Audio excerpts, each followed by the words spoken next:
Përshëndetje miq të FSHFTV, mirë se vini në shtëpinë e futbollit. Kombëtarja shqiptare ka luajtur 2 miqësorët e muajit qershor ndaj Izraelit dhe Luksemburgut, të parat në drejtimin e trajnerit të ri Rolando Maran, ndërkohë po ashtu ka luajtur edhe kombëtarja U21 2 ndeshje miqësore ndaj Slovenisë dhe Italisë, po ashtu dhe kombëtarja vajzave arriti një sukses historik duke siguruar qëndrimin në Ligën B, po ashtu edhe duke shkuar në raundin e parë të fazës play-off për kualifikueset e botrorit Brazil 2027. Për këto dhe shumë tema të tjera, sigurisht që diskutojmë sot me të ftuarit tonë. Kam kënaqësinë të kem sot në studio Blendi Fevziu, gazetar i mirënjohur, po ashtu edhe pjesë e Komiteti Ekzekutiv në Federatën Shqiptare të Futbollit. Përshëndetje Blendi. Faleminderit. Ti gjithmonë ke qenë afër kombëtarës në fakt, por tashmë je dhe pak pjesë e jona, le të themi. Si e shikon duke parë raportin tënd në media për kaq shumë vitesh, faktin që edhe Federata Shqiptare e Futbollit ka tashmë një televizion të saj? Jo, absolutisht është gjë pozitive. Sot çdo gjë po diversifikohet, që nga rrjetet sociale deri tek mënyrat e komunikimit nuk janë më mënyrat klasike, kështu që kjo është një nga zgjedhjet më të mira. Besoj madje që duhet të shqeqem pak më shpejt. Gjithsesi në kohën e duhur besoj ka ardhur dhe i kemi dhënë shumë hapësirë patjetër edhe ndeshjeve të moshave, po ashtu edhe raportimeve të ndryshme, sikur edhe për turne të rëndësishëm që ne zhvillojmë, po ashtu edhe për fazën Final Four. Ylli Aga, komentator dhe gazetar sportiv i mirënjohur, përshëndetje Ylli. Dhe Florian Riza si për herë në të gjitha programet tona gjatë gjithësisë sezonit. Përshëndetje Flori. Përshëndetje. Fokusohemi te kombëtarja fillimisht. Kombëtarja shqiptare ka luajtur 2 testet e para miqësore në krye të trajnerit Rolando Maran ndaj Izraelit ndaj Luksemburgut, të cilat faktikisht në fakt kanë përfunduar në humbje të dyja, por që kanë qenë një sinjal pozitiv edhe për lojtarët të rinj të cilët janë afruar për herë të parë si Luis Hasa, i cili bëri debutimin e tij me kombëtaren shqiptare në ndeshjen ndaj Izraelit, po ashtu edhe me lojtarë të tjerë të cilët ishin titullar për herë të parë si Anis Mehmeti pikërisht ndaj Izraelit, po ashtu dhe Alen Shehri, i cili dha një sinjal pozitiv në të dyja ndeshjet duke zhvilluar edhe ndeshje shumë të mira. Ylli, si e pe kombëtare në këto 2 miqësore? Natyrisht jo, siç do të kishim dashur të shikonim, ne dëgjojmë trajnerin Maran, dëgjojmë pjesën e madhe lojtarëve në përfundim të ndeshjes, asnjëri nuk ishte i kënaqur as me rezultatet, as me paraqitjen. Arsyet mund të jenë të shumta, vim pas një sezoni të gjatë, është mjaft e vështirë për të qenë në momentin më të mirë fizik. Luani me kundërshtar që sigurisht kishin goxhat cilësi, pavarësisht se ne jemi mësuar të luajmë edhe me ekipet më të mira të kontinentit. Ndoshta për mënyrën se si u luajt mund të merrnim edhe një rezultat tjetër, por në total nuk kishin prova pozitive për standardin që ka vendosur ekipi ynë kombëtar, me statusin e një finaliste europiane, me statusin e një skuadre që doli e dyta në kualifikueset e një botrori, për grupin e lojtarëve që ka në dispozicion. Gjithsesi unë besoj që trajneri ka marrë disa përgjigje të rëndësishme për skuadrën që do të ketë gati në ndeshjet e shtatorit dhe Nations League dhe një raport më të drejtë për drejtë me lojtarët të cilët kanë bërë histori tani më me ekipin tonë kombëtar, po pse jo edhe të piketoj pozicionin në cilën ndoshta mund ta nduhen lojtarë të rinj.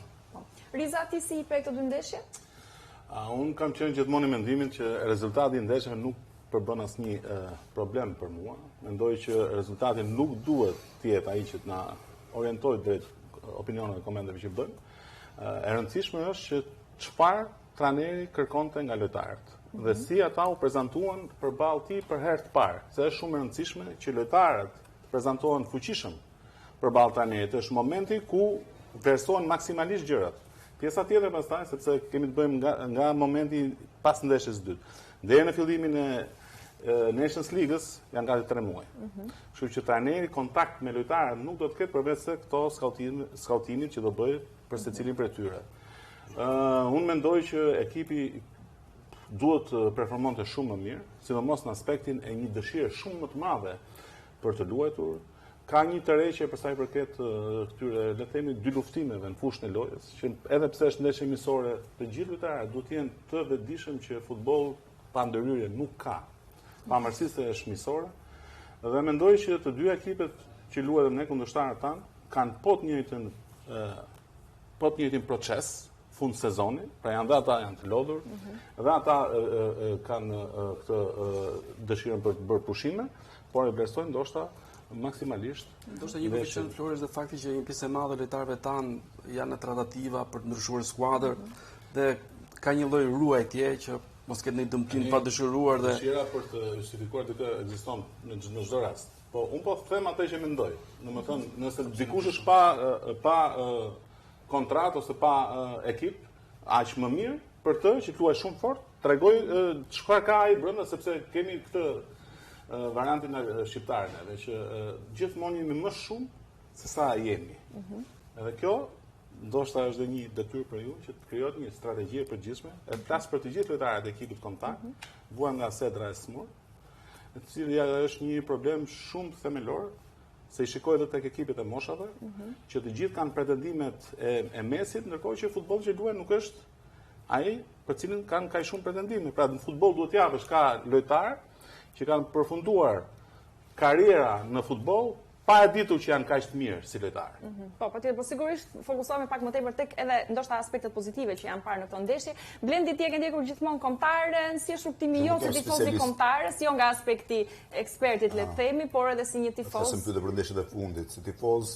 Shiko, sot po mundohesha të kujtoja kush ka qenë ndeshja e parë kombëtare si unë mbaj mend si fëmijë fare. Unë ti e di që emocionet e futbollit lindin që fëmijë, lindin lagje, zakonisht njerëzit bëhen tifoz o nga familja, o nga shoqëria, ose nga ekipi që është më i miri atë moment. Kështu që unë mbaj mend që ndeshja e parë e kombëtares ka qenë një ndeshje fakt e ekipit Shpresa, kur Shqipëria është pallur kampion e Ballkanit, duhet të qenë 78 apo 79-a. Ka qenë Shqyqeri Ballgjini, kapiteni i ekipit, dhe mbaj mend që ajo ka qenë ndeshja e parë që unë kam qenë në stadium dhe kam parë ekipin kombëtar. Në atë kohë mos gaboj, Shqipëria kishte një 10 vjet nuk bënte ndeshje ndërkombëtare, sepse kisha arrit disa rezultate dobta dhe e kishin tërhequr. Atë mbaj mend ndeshjen e parë dhe ndeshja reale e ekipit kombëtar, pastaj ka qenë një ndeshje me Gjermaninë 1981, Gjermania vinte kampione e para 2-0 po, me golat e Schusterit. Gjermania vinte nga kampione e Europe, ishte një ekip i famshëm dhe mbaj mend që stadiumi në stërvitjen e Gjermanisë u mbush njësoj si për ndeshje. Domethënë nuk ishte asnjë vend bosh sepse atmosfera ishte gjermanët, gazetarët gjermanë u çuditën, siç thuaj se tani ne nuk kishim akses. Kështu këto kanë qenë ndeshjet e para, pastaj e kam parë vazhdimisht, sidomos 30 vitet e fundit pothuajse edhe ndeshje jashtë. Ka ndonjë ndeshje që të ka lënë një impresion më të veçantë sepse të kemi parë ishte me ne edhe në ndeshjen Ka me pasur Poloni. dhe në emision kam bërë një sër ato që unë i quaj historike. Domethënë unë nuk kam parë ndeshjen me Gjermaninë të 67-s, që Shqipëria ka eliminuar Gjermaninë nga finalet e Europianit. Unë kam fiksuar ndeshjen Shqipëri-Belgjik 2-0, që është ndoshta entuziazmi më i madh që Shqipëria ka pasur. Më pas vin të dyja ndeshjet me Greqinë, 2-0 dhe 2-1, pra 2000 dhe 2004, që janë sëmos 2004 kur erdhi si kampion. Pastaj të gjitha ndeshjet kualifikuese sepse Shqipëria mbas vitit 2015 ka hyrë në një fazë komplet tjetër. Ki parasysh kur ne humbëm në Marseille, unë pata shkruar një shkrim që thosha për lotët e fëmijëve se pash fëmijët që qanin në Marseille në kampionatin kur humbëm me Francën 2-0 me gola të gatin shtesë, që thosha kur unë isha i vogël, gjithë filozofia ishte mos hanim shumë gola. Ne shkonim në Gjermani, rrifeshim 8-0, shkonim në Austri, rrifeshim 6-0. Kur ne rrifeshim 1-0, konsideroi një entuziazëm, domethënë një lloj fitore. Kjo gjë ka ndryshuar. Nuk ka ndryshuar vetëm Shqipërinë. Ka ndryshuar edhe ekipet tjera modeste, Gjeorgjia e tjera, domethënë sot futbolli është bërë gati i barabartë ndër skuadrat. Ti ke jashtë botrorit Italin, ke në botror ekipet tjera, po them europiane, se po shkoj te Guracao për arsye të zonave kualifikuese. Kështu që to kanë qenë ndeshjet e para, kurse për dy ndeshjet e fundit që mos ju marr kohë, jam shumë dakord me atë që thot Flori, pavarësisht se çdo ndeshje ti hyn për të fituar, këto janë dy ndeshje eksperimentale. Aq më tepër janë eksperimentale përveç qeniet miqësore, edhe trajneri vjen një trajner i ri me një ekip që është trashëguar nga trajneri tjetër. Kryesore është që të dyja palët shohim pak a shumë se si është stili lojës, kush është më i përshtatshëm me pozicionet. Vetëm se ka një gjë, edhe unë jam dakord që Mehmeti dhe Sheri më bën përshtypje, të paktën ai sa i pash, nuk i kisha ndjekur më parë, por ka vetëm një gjë që e kam biseduar edhe kur ka qenë trajner Silvinho në 2 vjet më parë kur ne u kualifikuam pas ndeshjes me Moldavinë për në Europian. më thoshte që lojtarët për ndeshjen me Ishujt Faroe në Tiranë nuk ishin të motivuar se ishin të kualifikuar. Nuk e di nëse ky është një problem universal që ndodh me gjithë lojtarët e botës. Por lojtari kur hyn fush hyn për të fituar. Nuk mund nisesh vetëm me ide, ne jemi kualifikuar, puna madhe, pse ta luajmë ndeshjen fort apo pse ta luajmë ndeshjen me këto. Edhe e vëre që ndeshjet miqësore nuk kanë motivimin që kanë ndeshjet e tjera.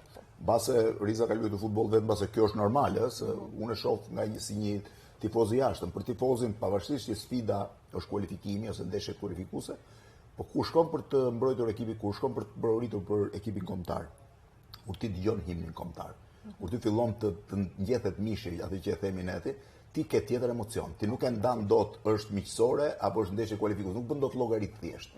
Është diçka përtej thjesht të llogarisë. Po, patjetër. Sidoqoftë, këto dy ndeshje miqësore patën disa momente të veçanta. Në fakt, fillimisht të pasurit arritjen historike të Elseid Hysa, i cili arriti të luante ndeshjen e 100 me fanellën shqiptare dhe sigurisht u zhvillua edhe një ceremoni shumë e bukur në ndeshjen ndaj Luksemburgut, duke u dhuruar edhe nga presidenti Duka një fanellë me numrin 100, po ashtu edhe debutimi si titullar i Anis Mehmetit, po ashtu dhe Jalen Sherrit, të dy që bën paraqitje të mira, po ashtu edhe debutimi i Luis Hasas për herë të parë. Ylli, si i pe këto momente? Ndoshta një koment të shkurtër për Elsin edhe më pas edhe për tre lojtarët e tjerë. Sigurisht diçka shumë e bukur për Elsi Hysen në vetvete, por edhe për gjithë ata që kanë kontribuar në histori për ekipin tonë kombëtar në 80 vite të historisë së kuqezive. Janë 467 lojtarë që kanë veshur qoftë edhe ndeshjet vetme bluzën e ekipit kombëtar. 467. Dhe verifikon as kusht. Ylli vjen gjithmonë me statistika.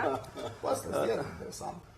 Dhe të arrish në këtë klubin plus 100 është gjithmonë mjaft interesante, sepse ne kemi vuajtur pauza shumë veçanta. Klubin botror plus 100, se Shqipëria s'kishte klub fare. Ne arritëm jemi nga të fundit që arrim të klubin 100. Kjo ishte ndeshja 407 që kombëtarja bën në 80 vite dhe në 100 prej tyre ka qenë Elsi Hysa, është goxha interesante për gjithë karrierën që i ka bërë Empoli, Napoli, Lazio, pavarësisht atyre vështirësive që mund të ketë patur në momentet caktuar në sezonin e fundit që ka patur pak aktivizime me ekipin tonë kombëtar, ka qenë lojtar nga më të rëndësishmit, gjithmonë me një kontribut konstant i sakrificës. Që vlerësohet më shumë. 100 ndeshje po, dhe kontributi i brenda këtyre 100 ndeshjeve? 89 ndeshje si titular, 25 ndeshje si kapiten, janë shumë veçanta për Elsi Hysa, vetëm 2 gola të shënuar, që është për një mbrojtës djathtë. Të pari në fakt ka shënuar në ndeshjen e 50 të tij. Në ndeshjen ndaj Islandës, dhe pas ka shënuar një gol edhe ndaj San Marinos. Ndoshta edhe për Elsin do të ishte bukur ta fitonim atë ndeshje, sepse do kishte edhe një kujtim shumë interesant për gjithë karrierën e tij. Shumë komplimenta për atë që ka bërë për ekipin tonë kombëtar, shpresoj të gjejë një sistemimi klub të ri, sepse është vetëm 32 vjeç, ka ende për t'i dhënë ekipit tonë kombëtar, dhe për më tepër nuk shoh ende një lojtar tjetër që mund t'ia rrëmbej bluzën Hysajt për momentin, nuk kemi një mbrojtës të afërt. Po tani kishim Balliun që ka rivalizuar, po ndoshta siç edhe treni do të largohet, dhe për momentin nuk e shohim një lojtar, një mbrojtës i djathtë për ne është një vend bosh. Do të kemi një lidhje më pas me Ervin Bulkun, kështu që mund t'ja bëjmë ato pyetje në vazhdim. Ndërkohë, për sa i përket Alen Sherrit dhe Anis Mehmetit, të cilët ishin titullar për herë të parë me kombëtaren, dhe nga ana tjetër debutimi i Luis Hasas. Ishte vërtet shumë interesante që Alen Sherri ndaj pas një sezoni në cilin nuk mundi të luante me skuadrën e tij, tregoi që është një alternativë shumë e mirë për portën e ekipit tonë kombëtar. Ne kemi Thomas Rakoshën në top form dhe që na ka ndihmuar shumë në të gjitha ndeshjet e fundit, veçanërisht në kualifikueset e botrorit. Ndërkohë që nga Anis Mehmeti nisur edhe nga atë që kam patur mundësi ta ndjek në ndeshjet që i ka luajtur me skuadrën e tij, me Ipswich apo dhe me Bristol City, duke kontribuar me skuadrën e Ipswich për ta ngjitur në Premier League.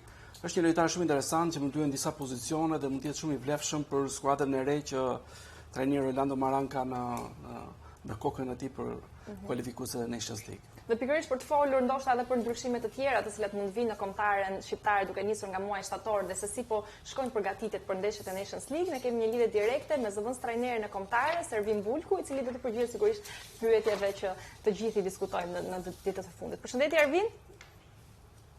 Përshëndetje gjithë të ftuarve sot. Ervin, kemi luajtur 2 ndeshje miqësore në drejtimin e Rolando Maran, si shkuan këto 2 ndeshje ndaj Izraelit dhe Luksemburgut?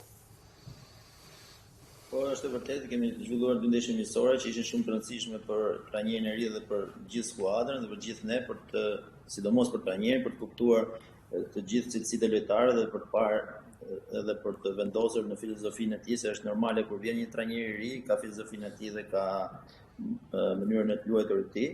Dhe ishte një moment shumë i rëndësishëm për t'i parë nga afër sa më shumë. Jemi munduar që të kishin në listë edhe bashkë listën që trajneri kishte dhe donte të thjerte sa më shumë lojtarë që t'i shikonte nga afër, pavarësisht se i njihte lojtarët nëpërmjet videove, ose në ndeshjet, sidomos e lojtarëve që luanin në Itali, ku kishte udhëtuar edhe në Poloni edhe në Turqi, por është gjithçka ndryshe kur ato i ke në skuadrën tënde dhe i ke çdo ditë dhe i stërvit ato nga afër dhe i njeh edhe më mirë. Patjetër. Mendoj që do kishim dëshirë që rezultatet mos ishin këto rezultate, por kjo na shërben shumë për të ardhmen dhe për të parë dhe për të vendosur filozofinë që do ketë trajneri për të ardhmen.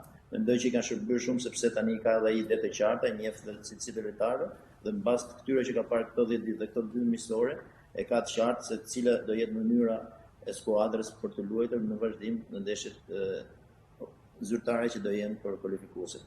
Cili ishte impresioni që pati trajneri Maran pasi u mbyllën këto 2 ndeshje dhe ai e përmendi edhe konferencën për shtyp që unë pres të marr disa përgjigje nga këto 2 ndeshje, cilat ishin përgjigjet le të themi që ai mori. Mendoj që përgjigjet që ka pritur dhe e thashë pak më parë, i ka të qarta idet dhe ka shumë të qartë se çfarë lojtarësh do ketë në vazhdim në shtator, sepse prandaj thashë ishin shumë të rëndësishme për trajnerin duke parë që ishin 2 ndeshjet e para të tij. Por do kishim dëshirë që prandaj thashë të ishin rezultate pozitive dhe që ta kishte edhe më lehtë, është normale vim mbas 2 ndeshjeve jo të mira, sidomos e dyta, sepse ndeshjen e parë mendoj që kemi zhvilluar një ndeshje të mirë për 60 minuta, lojtarët kanë arritur të kuptojnë pak a shumë idetë dhe ato që kërkon trajneri nga skuadra, por kishte edhe gjëra që nuk shkuan ashtu siç duhet dhe për këtë ne kemi analizuar bashkë stafin të 2 ndeshjet me video dhe trajneri tani tashmë e ka shumë qartë se cilat janë idetë e tij për në vazhdimsi. Po. Ylli? Ervin, përshëndetje. Pati një detaj në këto 2 ndeshje, cilat më lanë një shije jo të mirë, ishte goditje standarde. Kishim 21 goditje nga këndi në dispozicion në 2 ndeshjet, disa goditje dënimi afër zonës dhe marrë në konsiderat që ne kemi pati një pikë të fortë, situate standarde, pse nuk u shfrytzuan në këto lloj situatash?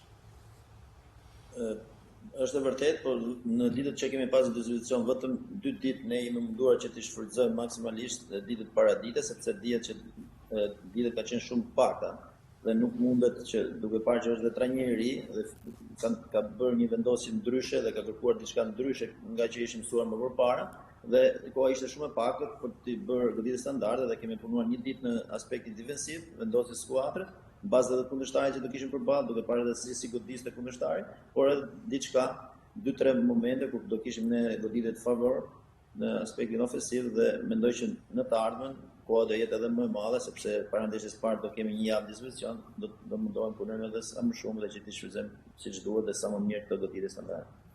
Ervin, edhe diçka porta e ekipit tonë kombëtar ka qenë gjithmonë e hapur për lojtarë të rinj, për alternativa të reja, mbi të gjitha për ata që janë rritur edukuar edhe sportivisht në vende të tjera dhe ka patur disa lojtarë emrat e cilëve janë përmendur, kam parasysh mbi të gjitha Brian Gruden, Kurtulanin që është një alternativë për mbrojtësinë e djathtë, Vajfer apo dhe Roko Vata. A janë ende këta në listën e dëshirave për ekipin tonë kombëtar? Po, është e vërtet. Kanë qenë gjithmonë dëshirat e gjithë drejtorive teknike, jo vetëm në këto momente që po flasim, por gjatë gjithë kohës, nëse do më jepni pak kohë, mund t'ju shpjegoj dhe mund t'ju sqaroj situatën për secilin prej këtyre lojtarëve që u përmendet ose edhe ndonjë tjetër. Duke parë edhe nevoja që ne kemi në skuadër, normal që dera e ekipit kombëtar është gjithmonë e hapur për të gjithë ato që dëshirojnë të përfaqësojnë ekipin kombëtar, po të ndalemi në emra të konkret si Brian Gruda, ne kemi qenë gjatë gjithë kohës. Ftesa e parë ju ka bërë shumë vite përpara që kur ishte 15 vjeç për ekipet kombëtare të moshave, por ai ka vendosur që të përfaqësonte moshat e Gjermanisë, jo më larg se dje, dhe edhe në kohën përpara kur ishte trajner Silvio, kemi pasur kontakte me familjarët e tij, me menaxherin e tij, për ta ofruar dhe për ta pasur pjesë edhe para evropianit, por Brian ka preferuar që të përfaqësoj akoma Gjermaninë. Jo më larg se dje kam pasur një komunikim unë personalisht me të bashkë me trajnerin dhe na komunikuar nga menaxheri i tij që Briani duhet ta lejmë qetë edhe të paktën për 2 vjet ose edhe më shumë, sepse do që të përfaqësojë skuadrën përfaqësuese të Gjermanisë. Dhe ne kemi bërë gjithçka, është organizuar gjithë drejtoria teknike, por deri tek presidenti kemi kërkuar që të bëjmë një takim atë, por nuk na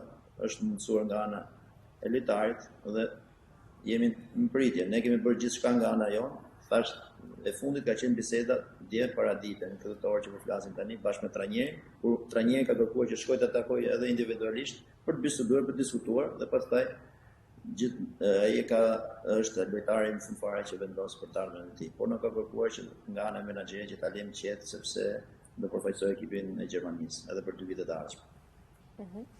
Kurse për e njëjta gjë vlen ka Nelson Viber, edhe për disa lojtarë të tjerë. Nelson Viber është e njëjta, ndodhet për momentin në Shqipëri, është me pushime, sepse Shqipëria është e bukur, është dhe vend i tyre. Ndodhet me pushime në Bregdetin e Jugut. Kemi komunikuar me të afërmit e tij, kemi kërkuar që shkojë ta takojmë bashkë me trajnerin.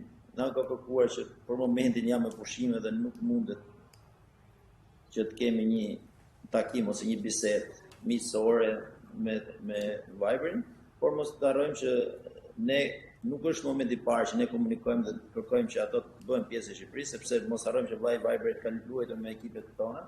Unë për fat kam qenë dhe trajner U17 dhe i kam bërë dhe ftesë që të bëhet pjesë e ekipit kombëtar kur ishim atje dhe vazhdojmë t'i bëjmë ftesë, por Viberi ka vendosur që evropiani që do zhvillohet në vendin tonë ta zhvillojë me kombëtarën e 21 vjeçarëve të Gjermanisë. Këto janë 2 për Gruden dhe për Viberi. Por Artur Kurtolan, se po dëgjoj bisedën tuaj për Hyse. Hyse është një nga lojtarët më të mirë të ekipit shqiptar dhe jo më kot ka arritur atë shifër rekord kur askush më përpara, sepse e meriton, sepse prandaj themi që dera e ekipit kombëtar është e hapur, por që futesh tek ajo derë që është shumë e madhe për të ardhur në ekipin kombëtar, është dëshirë e madhe që ne kemi sa më shumë lojtarë, sa më shumë lojtarë cilësor, por për momentin akoma nuk kemi gjetur një zëvendësues që të jetë në nivelin e Hyse ose edhe më i mirë se Hyse. Dhe jemi në bisedime me Kurtulan, është një lojtar që është aktivizuar me gjithë ekipet e moshave dhe është më së fundi ka qenë me kombëtarën e U21 të Elban Bushit, por biseda e fundit që ka qenë para ndeshjeve miqësore nga trajneri dhe nga ne me babain, me Kurtulan vetë personalisht edhe me menaxherin e tij, na ka kërkuar sepse ka për një problem për çështjen e lojtarëve ekstrakomunitar, në qoftë pritet që Kurtulan të ndryshojë skuadër ose të sqarojë situatën e tij me klubin ku ndodhet për momentin dhe presim dhe shpresojmë shumë që ta kemi në ndeshjet zyrtare nëse trajneri jon vendos që ta kemi pjesë të grupit. Kurse është Adri Mehmeti që aktivizohet në kampionatin amerikan, është një lojtar që është aktivizuar me moshat tona. Edhe njëjta gjë vlen edhe pas bisedës me babain e tij që është në një moment që po aktivizohet rregullisht tek skuadra e tij dhe është një moment na ka kërkuar pak kohë, shikoj për të ardhmen e tij se çfarë do të ndodhi, duke parë që është një lojtar në një moshë shumë të re, 2009 dhe po aktivizohet titullar me skuadrën e tij. Shpresojmë gjithmonë që pranojë dhe të jetë pjesë e ekipit tonë kombëtar.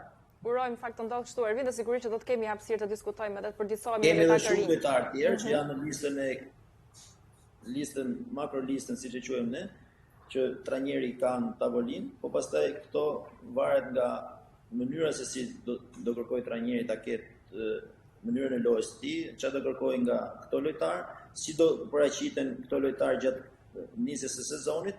Trajneri edhe mbas ndeshjes, pasi kemi bërë një analizë thellë nëpërmjet videove për 2 ndeshjet tona, është nisur dhe ka qenë prezent në ndeshjen miqësore Itali-Shqipëri në Itali dhe ka parë edhe nga afër dhe lojtarët cilësorë që mund të jenë dhe lojtarët që mund të jenë dhe gatshëm për shërbyer për ekipin kombëtar. Mos harrojmë sot që në ekipin kombëtar për momentin janë 10 lojtarë të datlindjes nga datlindja 2000 dhe më të vegjël që janë pjesë e kombëtarës. Kështu që edhe rinovimi i ekipit kombëtar është një proces që bëhet gradualisht mbas edhe rezultateve. Rinovojmë, por duhet kemi edhe rezultate dhe duhet të shkojmë atje ku ne mendojmë se kemi cilësi dhe aftësi si skuadër për të arritur siç kemi bërë deri tani. Edhe duke folur për objektivat Ervin, për ta mbyllur, kemi përpara Nations League ku edhe trajneri dhe presidenti po ashtu e thanë në konferencën për shtyp që objektivi është për të qenë të parët në grup në Nations League dhe më pas për të synuar edhe kualifikimin europian. Si kemi gjasat, le të themi? Besoj që objektivi është i qartë, objektivi jonë është që të fitojmë grupin dhe të arrijmë bëjmë gjysmëfinale dhe finale dhe të marrim pjesë nëpërmjet këtyre kualifikuesve në National League për të arritur në Europian. Dhe mendoj që kemi të gjitha mundësitë që të dalim parët në grup dhe të arrijmë pastaj atje ku kemi dëshirë të gjithë bashkë. Patjetër, dhe urojmë që të ndodhë. Shumë faleminderit, Ervin Bulku, ishim me zëvendës trajnerin e kombëtares shqiptar, i cili na dha disa përgjithësime për lojtarët të cilët mund të jenë pjesë e ekipit kombëtar duke nisur nga ndeshjet e shtatorit dhe fokusohemi përsëri në fakt në fazën e Nations League, që është një fazë shumë e rëndësishme që ndoshta një kryesim në grupin e Nations League mund të na çonte dhe më pas në fazën play-off të Europianit 2028, që sigurisht do të ishte një objektiv madhor për të arritur dy Europiane njëri pas tjetrit. Ylli, fazë shumë e rëndësishme kjo e Nations League, janë bërë disa teste, le të themi tashmë në këto dy ndeshje miqësore, qëndron përsëri objektivi për ta pasur, le të themi, ndoshta edhe pak më të lehtë rrugtimin drejt Europianit për të mos rrezikuar ato kualifikueset. Po, marrë në konsiderat që pothuajse e njëjta skuadër, të njëjtë lojtarë arritën ditën e parë në kualifikueset europiane 2024 apo ditën e dytë në grupin e kualifikuesve të botrorit në Nations League në grupin B deri në ndeshjen e fundit, në rast se do ta fitonin do të ishin të parët e grupit B, por patën problematikën që humbëm dhe ram në ligën C. Tani me këtë pozicionim, me kundërshtarët që kemi përballë, qoftë Finlanda, qoftë Bielorusia, pavarësisht vlerësimit që duhet kemi për çdo kundërshtar, besoj që kjo skuadër ka si objektiv të vetëm dhe ka potencialin e dur për të synuar fitoren në të gjitha ndeshjet dhe për të qenë të parët në grup. Do të jenë test shumë i rëndësishëm që këto paraqitje të mira na ndihmojnë edhe për kualifikueset e Europianit që fillojnë më pas në muajin mars. Patjetër. Ndërkohë, heqim vëmendjen nga kombëtarja a e djemve dhe fokusohemi. Një sekondë. Se kemi gjëra për të diskutuar tani. Jemi te ky momenti i lojtarëve të shumë që ne thrasim për ekipin ton kombëtar. Ka të bëjë me atë sitën e përzgjedhjes lojtarëve, e cila se deri para 10-15 vitesh neve kishim mangësi të mëdha për sa i përket lojtarëve. Sot kemi shumë lojtarë. Tani unë mendoj që është momenti që të ngushtojmë kuadratën e sitës. Më shumë prurje se sa të duhet dhe neve këtu do të jemi, këtu do të jemi të fokusuar plotësisht për të skautuar, për të gjetur kriteret e duhura se cili tashmë duhet të jetë kriteri ose disa kriteri që të përmbushin një lojtar për të qenë antar i ekipit kombëtar të Shqipërisë. Pra do të kalojmë në një fazë tjetër. Kemi qenë përpara vitesh pa numrin e duhur të lojtarëve antarë të ekipit kombëtar, me mungesat shumëta në shumë prej pozicioneve. Sot kemi arritur të dyfishojmë, trefishojmë shumë e rrath, por kjo nuk do të thotë që çdo lojtar që ka një ecuri të mirë, ka një talent të caktuar në futboll do jetë antar i ekipit tonë kombëtar. Pra sita jon duhet të jetë më holl, filtrat për ty në ekipin kombëtar duhet të jenë më profesionist për ta parë dhe për të krijuar cilësinë në ekipin tonë kombëtar. Sasior kemi qenë, tash është momenti që kemi shumë cilësor. Për ta mbyllur Blendi ma që të vogël vetëm për atë që po thoshte Bulku lidhur me futbollistët me origjinë shqiptare, me prejardhje shqiptare që ne po mundohemi t'i sillim në ekipin kombëtar. Unë jam koshient që një futbollist që ka një kombëtare si Gjermania, Italia, një vend i madh, natyrisht do preferonte një kombëtare që ka karrierë më të mirë futbollistike, pra do të më qendruar se Shqipëria. Por nga eksperjenca ime, shpresoj mos jemi gabuar dhe të më korrigjojnë, pjesa më e madhe e futbollistëve, nuk po flas për Xhakën apo Shaqirin, kam pasur prezenca sporadike në kombëtaret ku janë zgjedhur. Ju e mbani mend Januzaj, bëri disa ndeshje dhe u zhduk. Domethënë, ndërkohë që tek Shqipëria këta futbollistë do kenë një karrierë të paktën një dekadë, sepse niveli i ekipit kombëtar nuk është niveli i Gjermanisë, i Italisë apo i nuk e di Francës apo Spanjës që kanë kritere shumë strikte. Kështu që nëse një lojtar do shkojë për të bërë 7 ndeshje me Gjermaninë dhe pastaj zhduket, është gjithmonë më e mirë, dhe sidomos për prindrit, se unë e di që prindrit janë influencuesit më të mëdhenj bashkë me menaxherët, një karrierë 10 vjeçare në një ekip futbolli, pavarësisht lidhjes pastaj emocionale, po quaj patriotike, se s'dua të luaj me këtë gjë, karriera në një ekip kombëtar është shumë më e garantuar për një lojtar të nivelit mirë tek Shqipëria se sa është tek Gjermania apo tek Italia. Kështu që ata mund të presin, mund të bëjnë dhe 2 ndeshje me ekipin, dhe kështu ka ndodhur, jo me një, por me një sër, edhe tek Zvicra një sër futbollistësh hiq 2 më të mirët. Tek Belgjika kemi pasur të njëjtën histori, te Gjermania po. Shkodran Mustafi bëri 2 ndeshje dhe nuk u shfaq më, ndërkohë do kishte pasur një karrierë minimumi 10 vjeçare me Shqipërinë. Kemi rastin e Canës, Cana mund të luajtur për Zvicrën dhe zgjodhi të luajë për Shqipërinë dhe pati një karrierë 12-13 vjeçare në kombëtarin shqiptare që jam i sigurt ose ndoshta gaboj, por nuk do ta kishte kaq gjatë në ekipin e Zvicrës.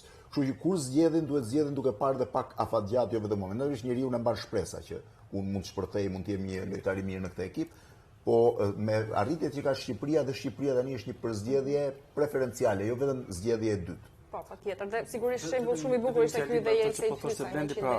Ndeshjet e ekipeve kombëtare kanë shumë vizibilitet në këtë moment. Do më mirë të vish të luash 100 ndeshje me Shqipërinë. Brian Gruta sa duhesh 5 me Gjermaninë, dhe ato si zëvendësues, dhe ato ndeshje miqësore, dhe ato ndeshje në Nations League. Miqë, ato ndeshjet me kombëtaren, veshja e bluzës së saj, do të jetë një lloj veçantie që ata do duhet ta ndjejnë. Nuk bëhet kjo pjesë tani që ftesa nuk ka munduar. Po flas për pjesën profesionale vetë, nuk po flas pjesën emocionale dhe patriotike, rrënjë dhe thirrjen e të parëve, po them edhe nga ana e pragmatiste e futbollit në Shqipëri, me Shqipërinë kanë më shumë vizibilitet. Po, patjetër, sigurisht dhe emocionet që të jep Fanella Kuqezi janë një element shumë i rëndësishëm për të marrë në konsiderat. Flori, tani mund të vazhdojmë me vajzat apo? Me vajzat sepse ka pasur një sukses shumë të madh dhe sigurisht që dalin të vajzat. Unë kam qenë 5 vjet drejtuesi vajzave. Kombëtarja e vajzave ka arritur një sukses shumë të madh, duke arritur të sigurojë qëndrimin në Ligën B, po ashtu si një nga vendet e treta më të mira, po ashtu edhe të shkojnë në fazën play-off për kualifikuesit e botrorit Brazil 2027. Ka marrë një barazim shumë të vlefshëm në Çeki, po ashtu dhe ka fituar 5-2 ndaj Malit të Zi në Shkodër ditën e djeshme. Një sukses shumë i madh. Riza, si e sheh këtë rritjen evolucionin e kombëtares së vajzave? Është era e dytë që sigurojmë qëndrimin në Ligën B. Ka praktikisht vazhdimsi. Unë mendoj që është e treta. E treta. Po, sepse herën e parë e kemi siguruar në 2022-shin. Në atë kohë mendoj që ishte pak me fat, po që si ajo quhet, ne mund ta, sepse u përjashtua Rusia, e cila ishte në luftën në Ukrainë dhe pastaj neve si vendi 33 në renditje zvendësuam Rusinë, pra që ishim vendi 32. Kështu që në këtë aspekt neve kemi marrë pjesë për herë të parë.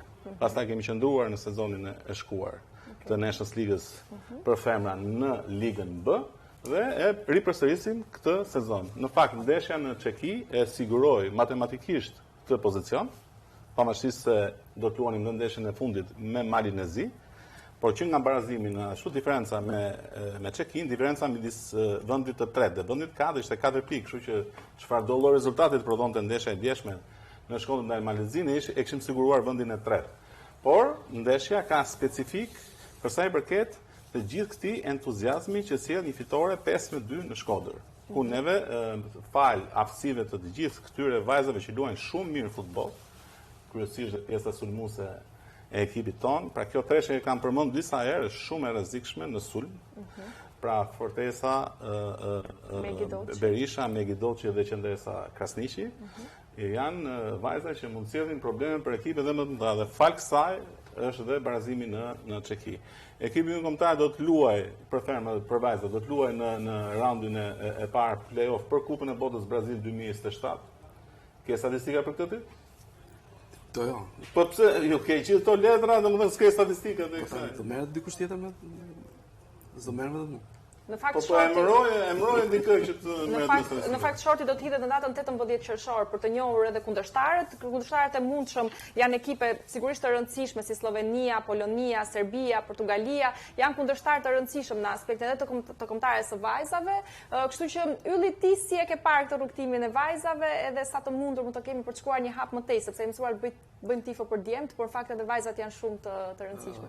Linda, është shumë e rëndësishme pjesa që nga një vend që sporti për vajzat ishte gati ndaluar, jo i ndjekur nga pjesa më madhe e femrave.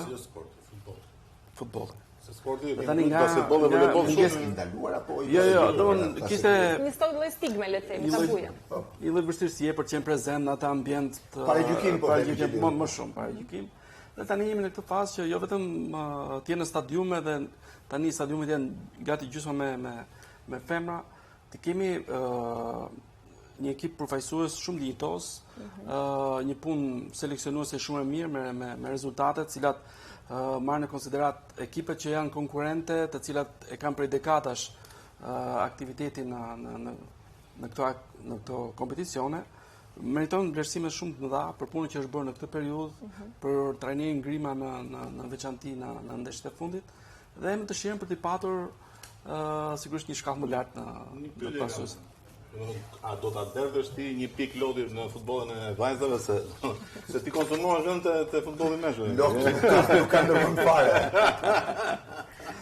Në fakt, ishte një arritje historike, jo vetëm për faktin që jemi kualifikuar për herë të parë në fazën play-off për botrorin 2027, por nga ana tjetër, edhe sepse kemi arritur numrin kemi qenë në kuotën e 7 pikëve për herë të parë dhe kundërshtarët e mundshëm në fazën play-off për shotin të cilët do të hidhet në datën 18 qershor janë Slovenia, Polonia, Serbia, Ukraina, Zvicra, Portugalia, Skocia dhe Walesi. Riza ke ndonjë kundërshtar i cili mund të jetë pak më i lehtë sepse kemi parasysh që janë 2 faza play-off, praktikisht do të luhen 2 ndeshje vajtje ardhje, fillimisht me një kundërshtar dhe më pas do të hidhet një short tjetër për kundërshtarin e radhës. Nëse do jetë Slovakia, do ishte një ekip konkurrent edhe për ekipin ton. Portugalia do ishte shumë e fortë.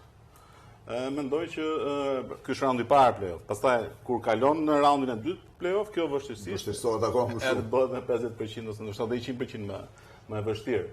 Po kjo nuk ka ndonjë rëndësi të madhe, sepse të shkosh në kampionatin botror ku numri i skuadrave është i reduktuar, apo numri i vetë këtyre skuadrave europiane është i reduktuar, që shkojnë në botror, siç është edhe për futbollin e meshkull, nga një ekip se ke këtë shans, por është gjë e mirë që këto vajza do ndeshen në për këto ndeshje kaq të rëndësishme. Pra i provon në Nations League, i sprovon në raundet të play-off të Kupës Botës Brazil 2027. Sepse edhe eksperjenca në futboll është një element i rëndësishëm. Me 7 pikë kemi qenë dhe herë tjetër. Hera dytë që më korrigjoj. Po nuk korrigjoj ti, unë korrigjoj gazetarin që e ka shkruar gabim. Nuk është marrë me këto statistika. Yllët ja dhanë të detyrë, por që kemi edhe dikë tjetër që merret me këtë aspekte. Ndërkohë fokusohemi tek kombëtarja U21, e cila ka zhvilluar 2 ndeshje miqësore prestigjioze sigurisht edhe në kuadër të përgatitjeve për Europianin U21 që do të zhvillohet pikërisht në Shqipëri vitin e ardhshëm. 2 ndeshje, një ndaj Slovenisë dhe më pas ndaj Italisë. Në ndeshjen e Slovenisë ishte një gol i Etnik Brutit, i cili dha barazimin për kombëtaren e Alban Bushit. Nga ana tjetër edhe një ndeshje shumë e luftuar kundër Italisë, një kundërshtar shumë i rëndësishëm, por që në fakt u vendos thjesht nga një aksion momental nga ana Italisë, sepse realisht kombëtarja shqiptare pati një performancë shumë të mirë. Riza, si e ke parë këtë rrugtimin e U21-shit, edhe me këto 2 ndeshje shumë të rëndësishme, që në fakt i ngjajnë kundërshtarëve që do të kemi vitin tjetër? I ngjajnë kundërshtarëve, por gjithsesi ne duhet tash të jemi në fazën që do krijojmë ekipin ton, formacionin ton. Pra deri para pak, ndoshta edhe me këto 2 ndeshje, le të themi që jemi në aspektin e skautizmit, për të marrë lojtarë provuar, stërprovuar, kurse nga ky moment duhet të vazhdojmë të krijojmë ekipin ton që do të luajë në kampionat, në finalet e kampionatit evropian për 21 vjeçar në 2027, i cili do të organizohet në Shqipëri për gjysmën e tij. Dhe mendoj që trajneri Bushi nga ky moment do të fillojnë realisht problemet. Në thonjza që një trajner ka merr dhe pesh tjetër në kampionat në Shqipëri, domethënë. Pikërisht, dhe për këtë arsye besoj që neve përvajsimi shumë i vështirë kur ti nuk je pjesë e kualifikueseve për finalet e kampionatit evropian të 21 vjeçar. Pra nëse një ekip, le të them kushdo qoftë, Gjermania, Italia, këto më të mirat, Franca e kështu me radhë të Evropës, vinë nëpërmjet kualifikimit, pra nëpërmjet një aktiviteti zyrtar që do zhvillohen nga shtatori 2026 në vazhdim, ekipi ynë do shkojë nëpërmjet ndeshjeve zyrtare në miqësore që do të zhvillohej. Po ndryshim shumë i madh midis ndeshjeve miqësore dhe ndeshjeve zyrtare. Dhe për më tepër, të gjesh tash nga data 1 shtator e deri në majin e 2027, ku kemi finalet, të gjesh ekipe të rangut që ne pretendojmë të luajmë atje. Pra, edhe kjo është thonë, jo asgjë s'është e pamundur, futbolli njët, mosha është ka përshtypjen dhe vëmendja gjatë gjithë këtij viti do jetë më e madhe se sa zakonisht për 21 vjeçarët, për arsye të kampionatit që do zhvillohet në Shqipëri, për faqësimit këtu dhe vëmendja mediatike dhe vëmendja e specialistëve do jetë më e madhe, kam përshtypjen. Jam shumë dakord për vëmendjen, po është një proces i vështirë dhe i panjohur. Pra nuk kemi qenë në këto pozicione, pra nuk kemi eksperiencë. Edhe organizimin dhe vetë duhet të jetë një sfidë, se ne flasim vetëm për edhe organizimin, vetë është një sfidë, pastaj organizimi kemi një eksperiencë, kemi organizuar në 2025 dhe finalet për 17 vjeçare.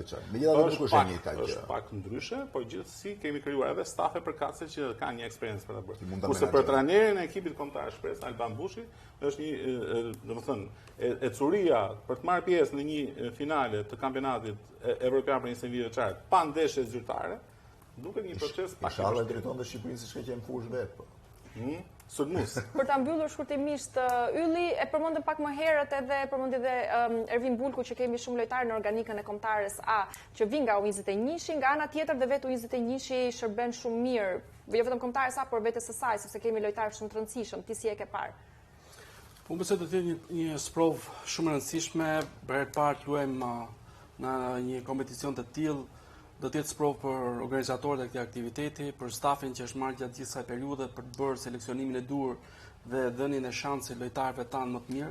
Për gjithë ata që do të jetë gjithashtu një ekspozim i jashtëzakonshëm, janë ndeshje dhe evente mjaft të ndjekura, edhe për karrierën e tyre, edhe për mundësinë për të transferuar në klube të rëndësishme. Dhe besoj që do të ketë një harmonizim të gjitha përpjekjeve për të bërë një prezantim sa më pozitiv në finalet e këtij europian. Në atë nivel rivaliteti është jashtëzakonshëm, luajnë ekipet më të mira, lojtarët më të mirë, ata që do të jenë yjet e së ardhmes. Ne shpresojmë shumë që në këtë periudhë këta lojtarë të mund të tregojnë vlerat e tyre dhe të dëshmojnë gjithashtu edhe tek stafi i kombëtarës që jemi këtu, alternativat për të ardhmen e kombëtarës do të jenë të kjo skuadrë. Patjetër, dhe në fund rrugtimi është shumë natyral kur vjen edhe nga ekipet e moshave dhe më pas debuton edhe me kombëtaren A.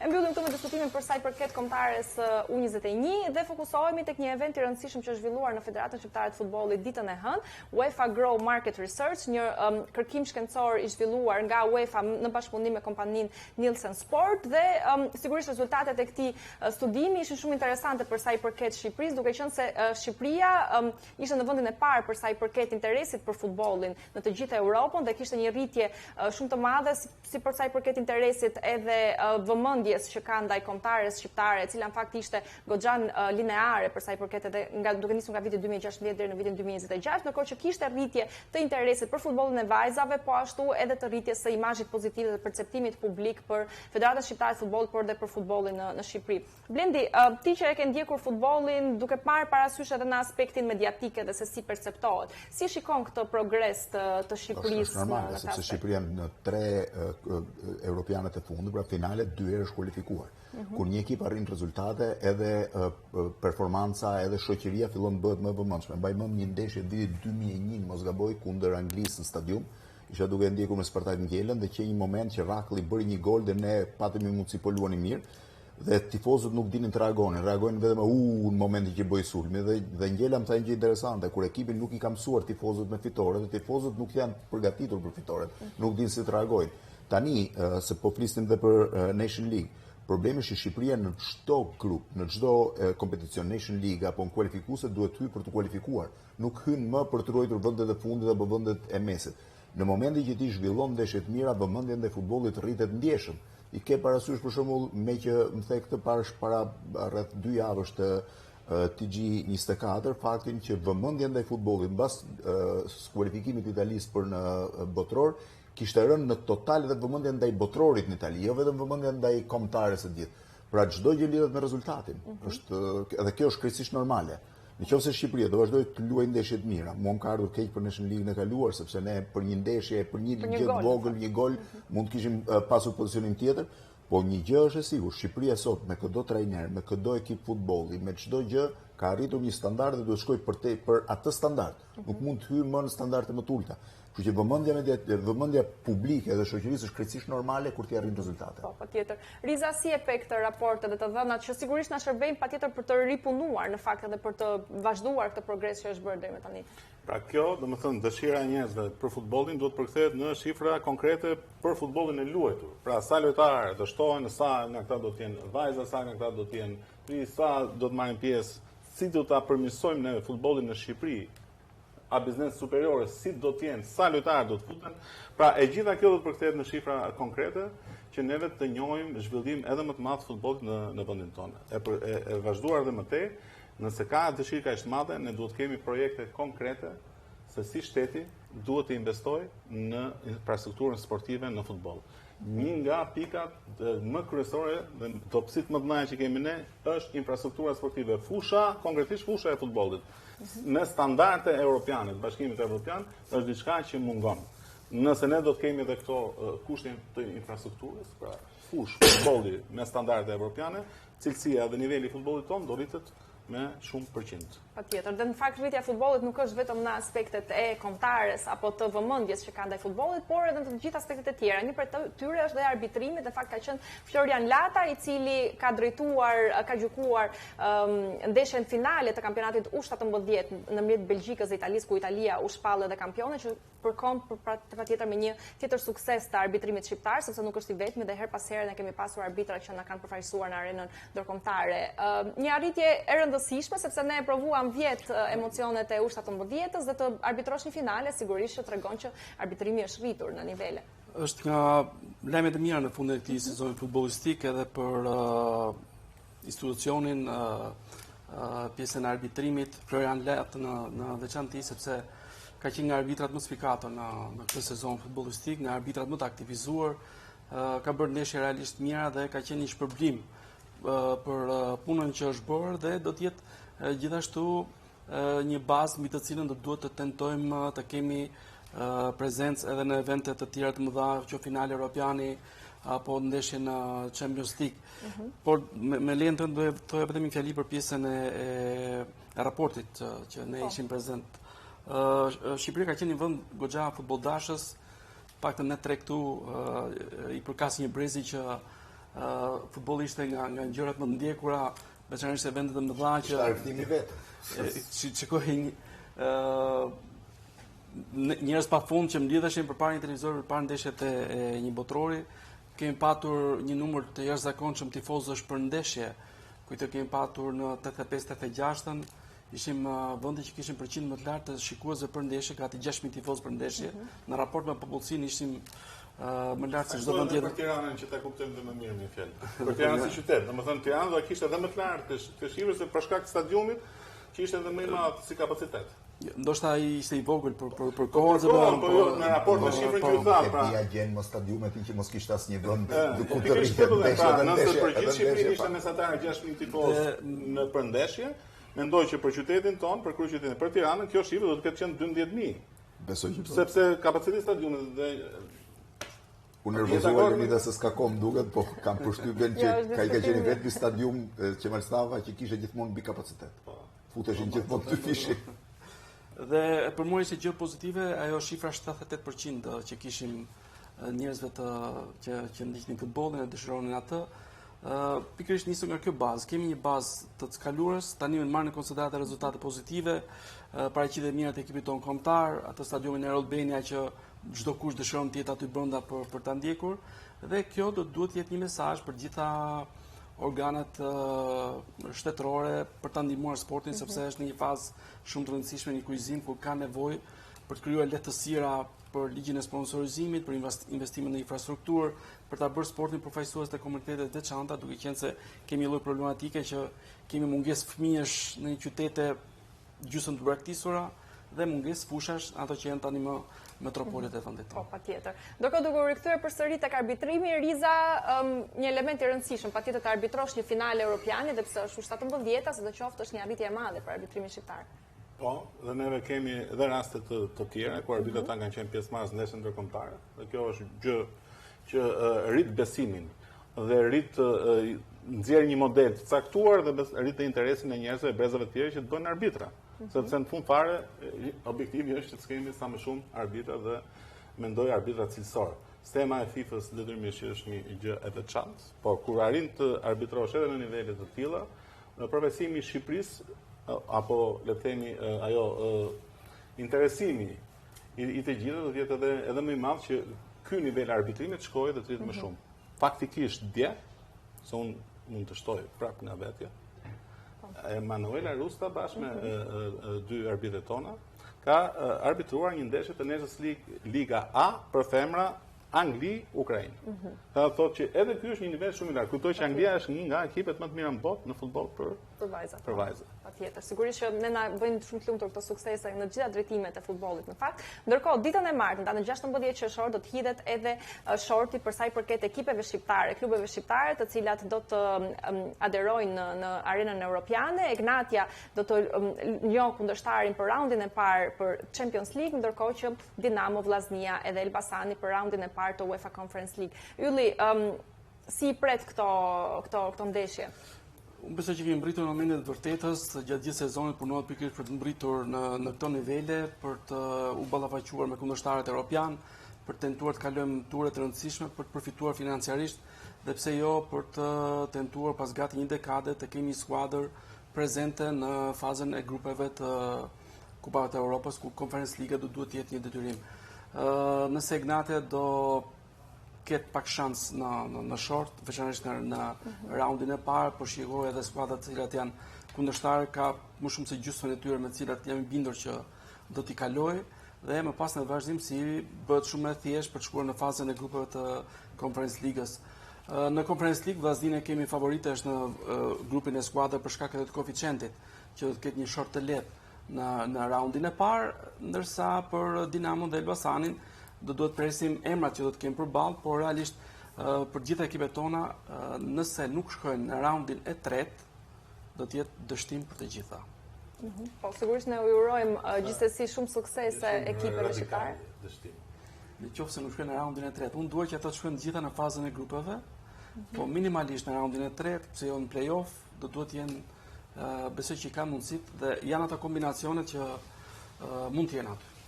Patjetër që sigurisht ne do ta bënte shumë të lumtur që të kishim edhe ndeshje shumë të rëndësishme të klubeve shqiptare të përfaqësohemi në nivele sa më të larta. Ndërkohë e mbyllim këtu edhe me kampionatin shqiptar dhe japim disa momente të bukura nga kombëtarja shqiptare. Kemi pasur dasmë kombëtare në këtë fundjavë. Arber Hoxha, sulmuesi i kombëtares shqiptare, është martuar në Kosovë. Ka qenë një dasëm shumë interesante në fakt, sepse kanë qenë pjesë e kësaj dasme edhe presidenti Duka, po ashtu edhe disa lojtarë të ekipit kombëtar, Mirlin Daku, Elseid Hysaj, Adrian Pajaziti, Ardian Ismaili, disa nga figurat që i kam vënë re, Julian Shehu po ashtu. Momente shumë të bukura, në fakt një mbyllje shumë e bukur sezonit për Arber Hoxhën, i cili ka pas një sezon shumë të mirë edhe me Dinamo në Zagrebit, po ashtu edhe me kombëtaren, sepse ka shënuar golin e tij të parë me kombëtaren këtë vit, po ashtu edhe të dytin në fakt në Poloni në ndeshjen e play-offit. Blendi, dasëm në kombëtare, mbyllim shumë bukur vitin. Trashëgime se dasma shumë e bukur gjithmonë, është një moment i rëndësishëm në jetën e njeriu, aq më tepër kur ke pasur një sezon stresues edhe mbyll. Tani duken pa shikërcente mirë. Po ishte meritën. Jo vetëm fakt, edhe çunat e kombëtarës. Marcesa njihet në futboll si një shkallë e lartë e profesionizmit që një lojtar ka. Është vërtet, futbollistët martohen shumë herët madje. Pikërisht kjo është një nga arsyet pse i drejtojnë drejt martesës së ardhshme. Për të mbledhur, për të fokusuar te futbolli. Të mbledhur. Sidoqoftë i urojmë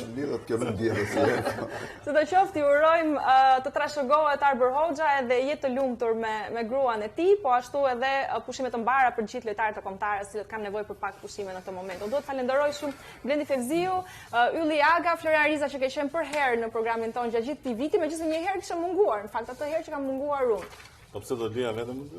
Pra. Gjithashtu unë dua të falenderoj shumë edhe të gjithë stafin që ka punuar me ne gjatë gjithë këtij sezoni, Renaldo, Jurgeni, Egi, djemtë e regjis, po ashtu edhe kushdo që ka kontribuar dhe çdo i ftuar që ka qenë pjesë e këtij sezoni. Ne do të rikthehemi përsëri në shtator, deri atëherë pushime të mbara dhe mirupafshim.